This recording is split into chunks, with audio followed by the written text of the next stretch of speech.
What does it take to create a vibrant, thriving life? First, the sad news is that Thoreau was right. Most people are leading quiet lives of desperation, lacking in meaning, fulfillment, and vitality. But we choose more. We choose to create extraordinary lives. And the Art of Vibrant Living show entertains you with inspiration, empowerment, and education to create your life into a masterpiece. It's time. Let's vibe up. Aloha, y'all. Daniel Aaron here. I am your host. This is the Art of Vibrant Living show. A masterpiece. Did you hear that in the introduction? Make your life into a masterpiece. Is it one now? Do you know that it's moving into one? Well, I said, let's vibe up, and that's true. Let's vibe up. I'm a little bit fired up also because there's too many people in the world. My judgment, too many people in the world that are, that's okay, getting by. Doesn't have to be that way. You don't need to be that way. Okay. Rant paused. Thank you very much. We have an awesome show for y'all today. I'm so happy that you were here live or by rebroadcast. Welcome. Our guest today is amazing. Susi Vine is a stress transformation coach who helps high achievers leverage the power of positive mindset for more success in business and life. She believes that everyone deserves to live with resilient health and energy so that they can enjoy a life they love without losing their options or independence because of disease. I agree. As the host of the Happified Podcast, another podcaster, Susi makes her tools available to everyone who is ready to claim their thriving well-being, and features guest experts in the fields of healthy living and lifestyle with insights to help her audience enjoy life with less stress and more flow. How cool is that? I love it. Perfect place at the right time. Thank you for being with us, Susi. Thank you. I'm thrilled to be with you today. Oh, so cool. I'm glad you're here. We are well aligned, not just brothers and sisters in the podcast realm. You use the word vibrant, you use the word thriving. Let's go. So how did you get into that? Why is that stuff important to you? Where do you get off believing that everybody deserves to and can have a vibrant, thriving life? I just put my words in there, but you know what I mean. Absolutely. The revolution starts now. It comes from a couple of different places along my story. My mother was a nurse, night shift labor and delivery nurse. She worked for 40 years, and I could see firsthand the impact of that kind of stressful career, that stressful night shift lifestyle, the influences of that in her life, and certainly as life has continued on, as things take root and grow. Now there are some health issues to address there. And personally, I spent a time in my varied careers working with senior clients in their 80s and 90s in a field that not many people are familiar with. I was a senior move manager, so I managed moves for those clients from their family home into retirement living. And that was usually because they had a health condition going on in themselves or their spouse. Perhaps one of them was experiencing dementia. Again, a lot of these chronic conditions that we know comes from lifestyle choices, and in many, many, many cases, unfortunately, can be tied back to stress. And that was really that inception point when I could see that. And from my own life experience, I said, there's too many people going this way and we need to turn this ship around. Makes total sense to me. And I didn't even know that there was somebody who specializes in helping that transition happen. That's super cool. And I imagine, I imagine it was at times a thankless job, yet an incredibly important job. So thank you for doing that. It was the best job I never knew that I was looking for. I absolutely loved working with it, the clients, the people who are drawn to that profession. It's all wonderful. Okay, cool, interesting. And I'm with you in terms of I mean, I felt some sadness as you described your mother's plight, which of course is the plight of many people.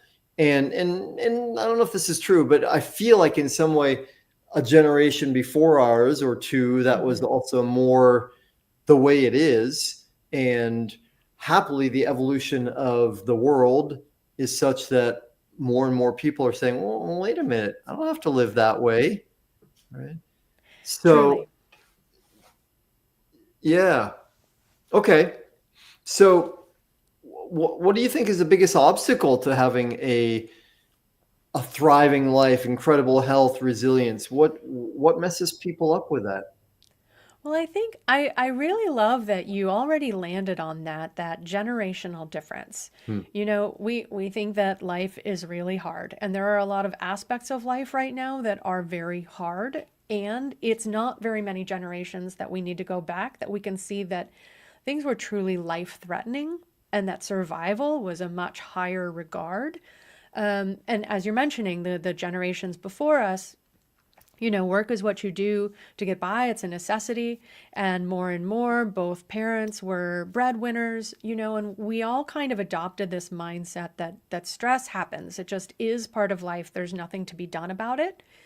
And I think that we are lucky to be at this spot where a lot of generational healing is happening. Opportunities are more available to us, but also perhaps we're just seeing them more. And even in the younger generations, I think it's extraordinary how many sensitive children and younger adults are coming into the world and saying they want nothing to do with this business as usual, right? Where stress is expected, where, you know, you're supposed to be answering notifications around the clock.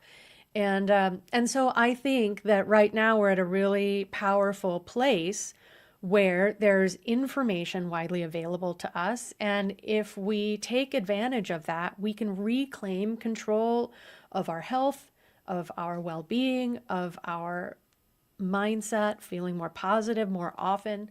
You know, we can kind of break free from these preconceptions that have been keeping us in these little narrow lanes for so long. So I'm really excited to be at this place where information is catching up with motivation, I think. Oh, cool. Information is catching up with motivation. All right. Well, you said a lot of juicy things in there. I love that. If I got it right, tell me that what you're seeing, experiencing is that the newer generations are like, wait a minute, no, we're not following that plan. So, you know, something along those lines. Yeah. Absolutely. You know, they're not settling down for it. You know, and initially as internet companies were growing and more of, you know, this online and this competitive workplace, you know, think of, for example, Google and Meta, you know, where the businesses are bringing in amazing food for their staff, where there's activities built in, where they have access to so much more. And it's a lot more, you know, there's a lot more discernment there. Younger employees are demanding more from their workplaces, right? They're not settling down for that. They want more flexibility. They want more offerings. I have a good friend who's been working with a tech company who has concierge medicine. That's their medical plan, to have a concierge doc provided for you. That's extraordinary. So I think that the demand is growing, certainly.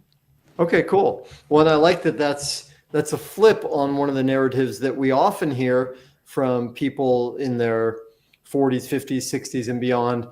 Well, the generations now, they're so entitled, they don't want to work for anything, right? Well, and you know, the flip side that I hear, and there may be truth to that. I'm not denying that. And there, of course, there's a value to working hard also. And you flip the script. So I want to come back to what part of what you said earlier too, about the generational thing, which is, yeah, it wasn't that long ago that survival was something we really needed to focus on more, right? And we don't have to go back to the times of the dinosaurs for that. It's not that far back even in the US where I am. So, and yet we've evolved so much from that now. I think of that great and classic video from George Carlin, which I forget exactly how it went, but he said something like, you know, everything is amazing and everybody's complaining, right? And he told about just how comfortable and wonderful life is. And, the classic metaphor of people are on the airplane and now you can Wi-Fi on the airplane and watch TV and listen to symphony orchestra and get fed while you're flying your car. And people are upset and complaining about it, right? So yeah, it's a curious time we are in for sure. Yes, and we're so much more connected. This information is so much more available. And so it's easy to see why many people think these are the most stressful times that any of us have lived through, because we are just getting it on drip. And the negative media is designed to keep us clicking through and scrolling for more, right? And we'll probably get into how I love to put the focus on positivity and feeling happier more often with a podcast like Happified. You might guess that, but I'm not here to sell toxic positivity. There's certainly a healthy balance to be found. And what I say to people, what I say to my husband, who's a bit of a ruminator, is you get what you're looking for. And the more you hear bad news, the more you expect to hear more bad news and find it, the more it is coming to you. So when we turn our perception around, we can turn that whole expectation around, and we can start to really shift and start to step away from that incessant stress that we've all been taking in, especially over the last 5 years. Absolutely. I'm excited to go there. I'm a big fan of and student of positive psychology. I suggest it's one of the best things that's happened to our world in the last 30, 40 years. I don't know how long anymore. And before we do that, cliffhanger, stress. Is it something from the outside, or is it something that happens on the inside? So, we generally use one term for stress. Yeah. And stressors, with an OR, stressors are things that bring the experience of stress, that physical, emotional reaction that we have to stressors. And so those could be in our environment, that could be unhealthy air or dirty food. It could be emotional stress. It could be those endless notifications. But whatever those stressors are, we have reaction to it. And there are healthy stress reactions and there are unhealthy stress reactions. So eustress, eustress is that positive motivation we get from a stressful incident. We are encouraged to learn. We're encouraged to change our habit, to set goals and pursue them. So not all stress is bad, just like not all positivity is good, right? And so when we recognize that we can choose our reaction to stress, or at least we can become a lot more acquainted with it, then that's so empowering. That shifts everything around, from that physical impact that it has on our bodies to the way that we're able to be resilient and move through it. Awesome. I love it. Okay. So can I take it a little further with that? Right. Stressors, the experience of stress, which is similar to triggers, right? Which is something, it's part of the popular lexicon now, right? Something triggered me. And both of those contain, I believe, and you tell me your thoughts on this, both of those contain a truth or a perspective that's possible. Is it's not that thing out there, it's what I do with it, right? So does that make sense? Absolutely. Absolutely. And like you're talking about with triggers, with the impact that we have from traumatic events, we might have PTSD and be triggered by something that reminds us of that event or drops us right back into that emotional response. And, as much as we have post-traumatic stress syndrome, there is also, as in positive psychology, I love to geek out on that research too. We're looking at where some people are able to take those traumatic events and grow from them, and their resilience grows exponentially. That post-traumatic growth is possible with the help, obviously, of some trained practitioners and support. Sometimes those triggers that can be really gripping and really have physical as well as emotional reactions. We don't want to be always tearing off that Band-Aid, right? Without the right kind of support to help you move through it. We have to be able to clear it as we re-examine it. And then we recognize that life isn't what happened to us, but it's what we're able to take from all of those experiences and learn, and those tools that we develop moving forward. We're so much more prepared to meet what life is serving up. So we deserve to enjoy some confidence and capability from what we've come through instead of feeling restricted and limited by those traumas. Yeah, absolutely. Okay, well, there's lots I could respond to in that. I'm going to jump us forward again, though, if I can, which is what makes the difference? Why does some person get this input and collapse, and somebody else gets this input and get stronger and wiser? You know, it would be hard to find a simple answer for that. If we could, I think that a lot of therapists might be out of business, but that would be a great world to be in, right? We could all take up cross stitching. I think that, resilience is, some of it is by nature. Sometimes from our parents, our family, we have that ability to be more resilient. Maybe that's being innately a little more confident, a little more impervious to the things that life serves up. Whereas some of us come from parents where, they have been more deeply impacted by life. They're not as resilient. We don't learn those skills at home. And when we don't see it modeled, it's harder for us to go out and learn it. And at the same time, I think a lot of people expect we either are or we aren't. And as you were talking about, this last couple of decades in positive psychology is so exciting because it wasn't, I think, even more than 30 years ago that we understood neuroplasticity. We thought if with brain damage or with trauma, our brain is in a new normal and that is where we are. And now we know we can learn things. We can learn resilience. We can learn to have a greater appreciation for what comes naturally to us. By studying your strengths, you figure out how brilliant you are. You don't have to be just like this other person who looks amazing and gets all the regard on social media. You're inherently brilliant in your own special ways that everybody needs too. So the more we have that capacity to get curious and to learn and to be open to growth, I think that really helps us to tap into what we're capable of. Yeah, absolutely. 100%. Okay. Beautiful. Well, so Happified and the positive psychology movement, right?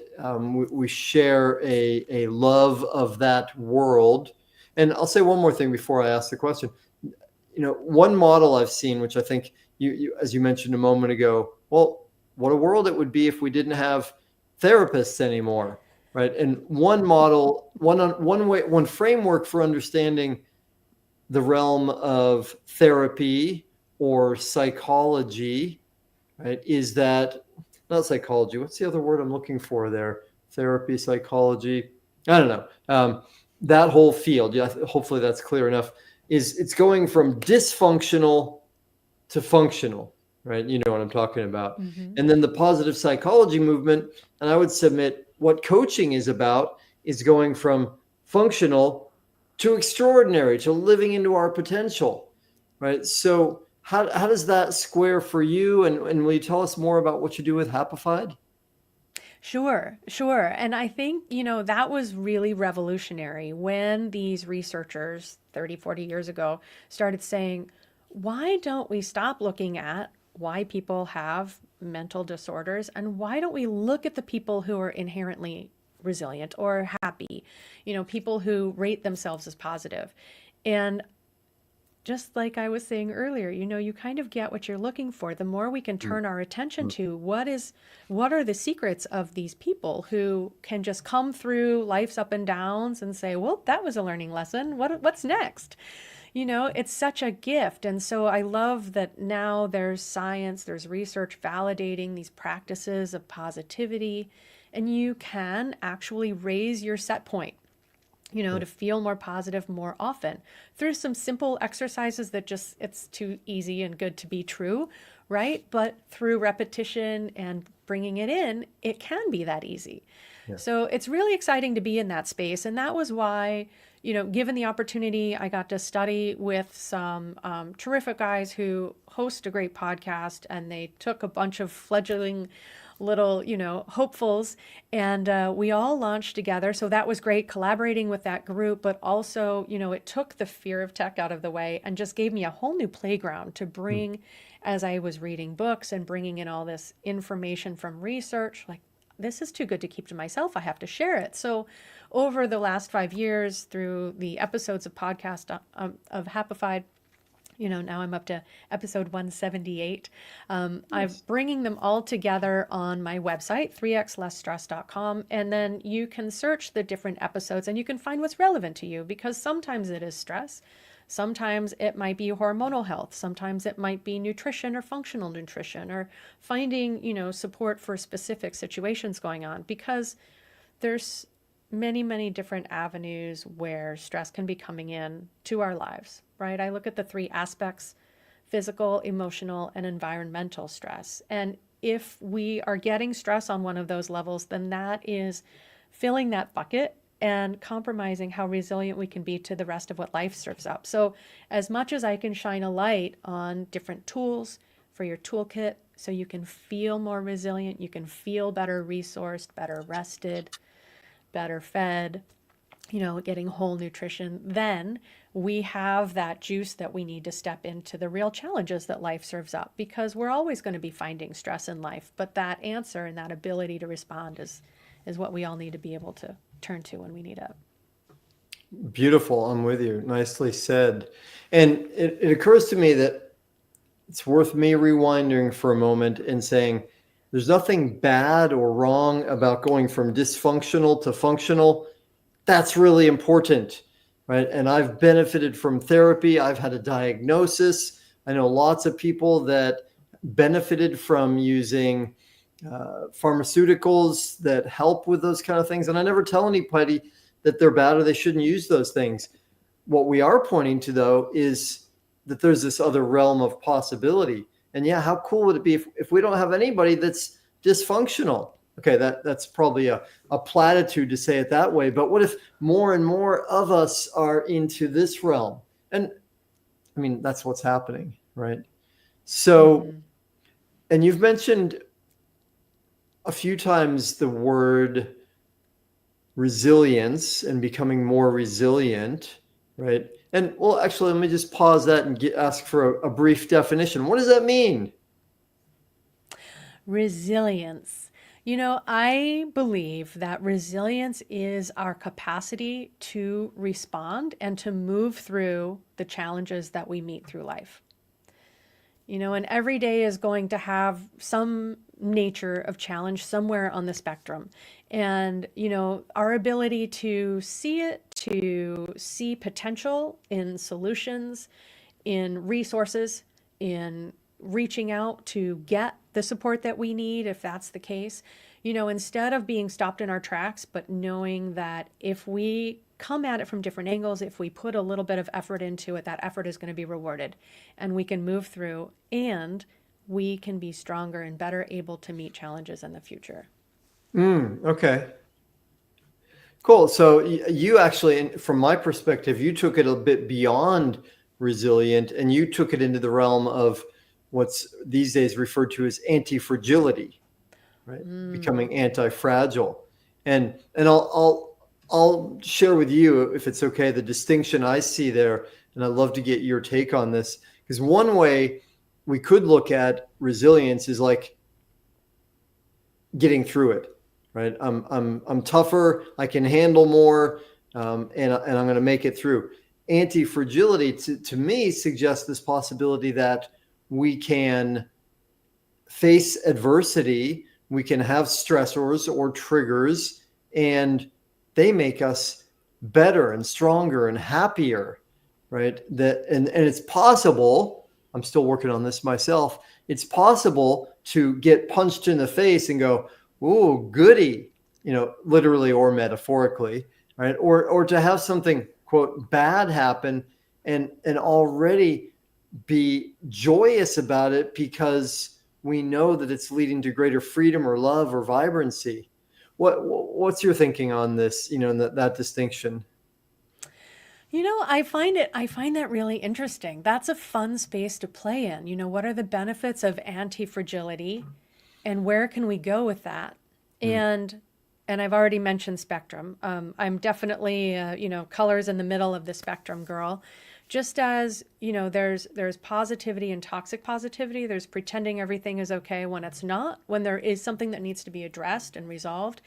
And I think that, or good stress and bad stress. Some people thrive on the stress from procrastination, from pushing deadlines, from kind of creating situations where they're performing, kind of feeling like their back is up against a wall.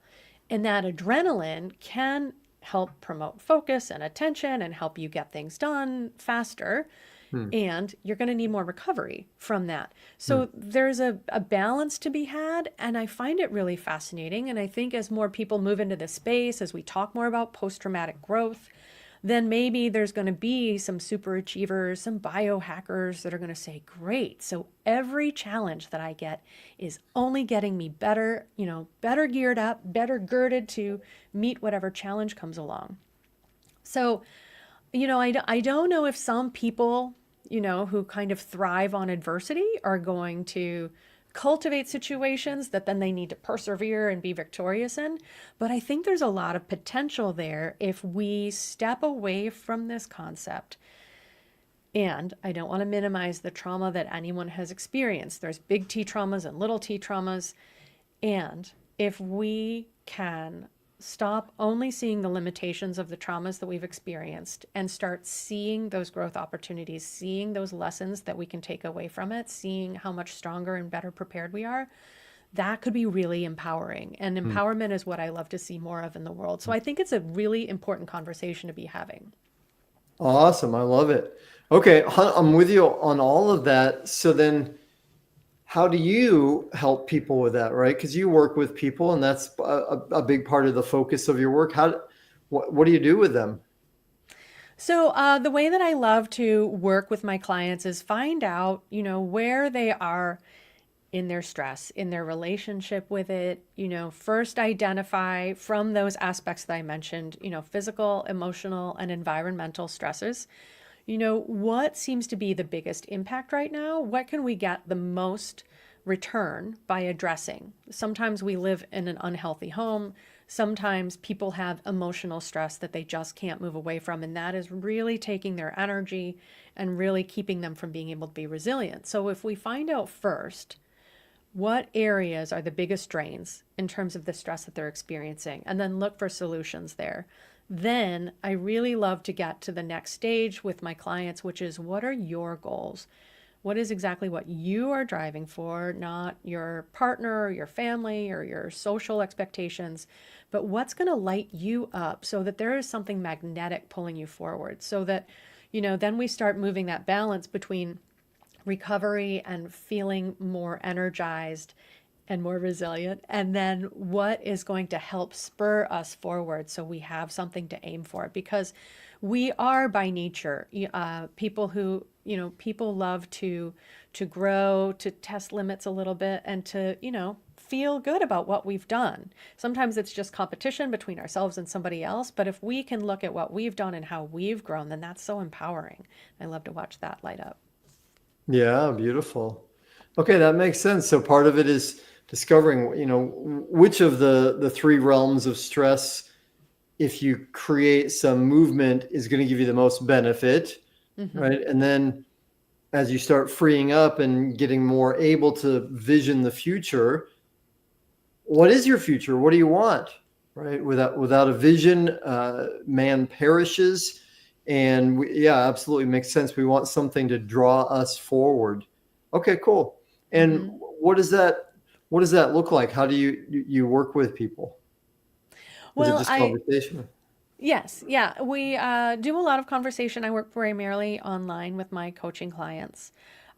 Here in the US, I also love to incorporate Bach flower essences and be able to send combinations with folks who are international. Then I work with them to maybe get a kit or something so they can be creating these for themselves.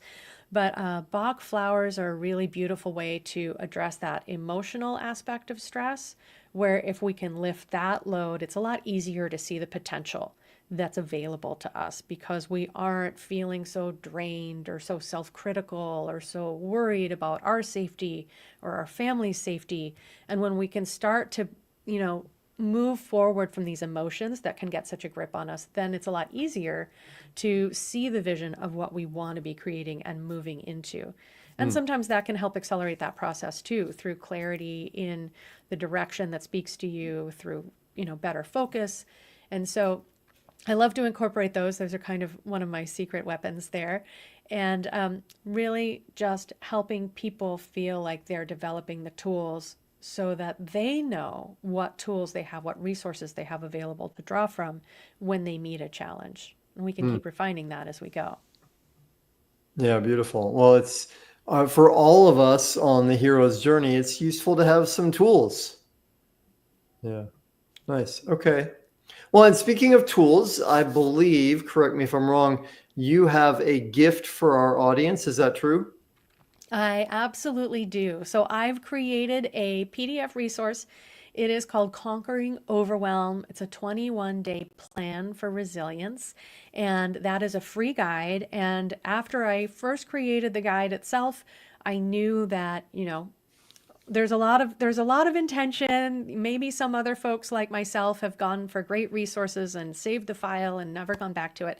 So it comes with 21 days of videos, very short, 10 minutes, sometimes 15 minutes, if you want a little video companion for each day's exercise. Because as we know from positive psychology, from the research and helping people feel more positive more often, if we're consistent in mindfulness or in a gratitude practice or in journaling, then that helps us to feel more positive more often. And so that is something else that I've built into this guide with the video series, so you can come to it again and again and start to create those daily building practices to help you feel more centered and more self-aware. Beautiful. I love it. Right. And there's, of course, a lot of research and theory around the importance of 21 days for building a habit. We could talk about it as conditioning, right? We don't go to the gym once and then all of a sudden we're fit. To build any kind of new way of being, it takes consistency. So that's beautiful. Okay. And how do people get that? So that is available through the link here. That is light.3xlessstress.com, all spelled out, /AVL25. So AVL25 for the Art of Vibrant Living. And the year that we're in, there's a link here, and hopefully that'll appear in the comments as well. You can also reach out to me through my website, 3xlessstress.com. If you missed the link and want to get that, I'm happy to share that with you. I can send that right along. And that's completely free. You'll get an email to share those resources with you. You won't get 21 days of emails because inbox clutter is stressful. But also included with that is an opportunity to bring questions to me. So if you get started along the way and get stuck, you can always book a little time on my calendar and we can talk about it. Okay, beautiful. That's so generous of you. I love it. And yeah, I put a live link into the comments area. So live or by rebroadcast, you know what I mean? You can get that there. And your website, again, it's 3xlessstress.com. And I'm no linguist, though. I think that's 3 S's in a row. That's pretty cool. It is. I'm kind of a threes person, and so that's a happy little accident, even though it's a bit of a tongue twister. It is. And is that the best way for people to reach you, Susie? Yes, through the website there are all of the episodes from the podcast. So there's audiograms as well as links to the YouTube videos and links there to connect with me online. I have a free Facebook group called Live with Less Stress. That's where I share other posts and resources and things that are coming up to help people know where they can be getting engaged or just shine a little bit of light, help lift people up. I love it. Wow. You are a producer, a creator. So as we are wrapping up, time is moving along.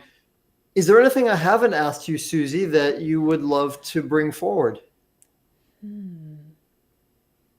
I think one of the things that I love to speak about, people feeling more empowered in claiming their happiness, empowered in claiming their health. And as I mentioned, it was really working with clients in their 80s and 90s who are members at that point of the greatest generation, right? Talk about people who have lived through some stuff. And we've come into a space in our modern society where we look outside of ourselves for solutions. If there's something wrong physically, we go to a doctor and they might send us to a specialist, and we get into these little funnels. And I really want to inspire people to rekindle that spark of self sustenance, of understanding that we know our bodies. If we make the time and space to listen to our bodies, we can start to learn that language and reconnect with it, know what it's looking for. Follow those little sparks of wonder, of curiosity. Let those be your guides starting out. If that feels overwhelming, check out the podcast. I've got plenty of episodes talking about positivity, busting stress, and being resilient to just give some of those ideas and help you kind of put some wind underneath of those wings so you're not afraid to take those steps and reclaim that power, because we have so much more than we give ourselves credit for. Inner wisdom and power and purpose. I love it. Really well said. And I'm with you. I certainly have experienced and know and believe that whenever we abdicate our well-being, our spirituality, our finances, whatever it is, things get worse. And it doesn't mean we don't use experts and consultants and coaches and helpers. Of course, that's just smart. And we still maintain the responsibility, right? It's my life, my body, my emotions. And so I'm the one that is responsible for creating it into a vibrant, thriving life. Awesome. Thank you. Yes. Okay. So that brings us to the last question, the big question. So big, it's impossible. So impossible that you can't mess it up. That's perfect. So that means you, Susi Vine, you've got so much experience and wisdom, and you've created so much, and you have so many brilliant things to say. If you had to boil it down, distill it into just one thing that would help our audience to live a more vibrant, thriving life, what's that one thing? You deserve happiness. And happiness doesn't have to be a big waiting at the other end of the finish line, jubilant emotion. Happiness can be contentment. It can be satisfaction. It can be those little moments of joy in a hot cup of coffee or feeling your toes in the grass. So I hope that you'll go and seek your own happiness. I love it. Yes. Thank you. Thank you for that. Thank you for all the work you've done, the journey you've been on to become so valuable and have so much to share. Thank you for caring so much. And thank you for investing this time with us. It's been a delight. I'm so happy to be with you on this show. Thanks for the opportunity. You're welcome. My pleasure. All right. And y'all in our audience, thank you. I love that you're not just interested in a greater life, more vibrancy. You're doing something about it. And on that note, a little challenge, because you're doing something about it. And I believe if you're here, there's more that you can do, more that you can be. So my challenge to you is take something from today's show, an insight you had, something Susi shared with you. Maybe it's reach out to her and get that free guide, or just check out her podcast. Do something more, because that's where the rubber meets the road. Learning is good. Info is good. It's way better, though, when we act with it. So please do that. Let me know how it goes if you want. I would love to hear from you. Y'all, thank you so much for being here. I love you. I hope I see you again soon. Aloha. Mahalo for tuning in to the Art of Vibrant Living show, y'all. I'm Daniel Aaron, and may you live with great vibrancy.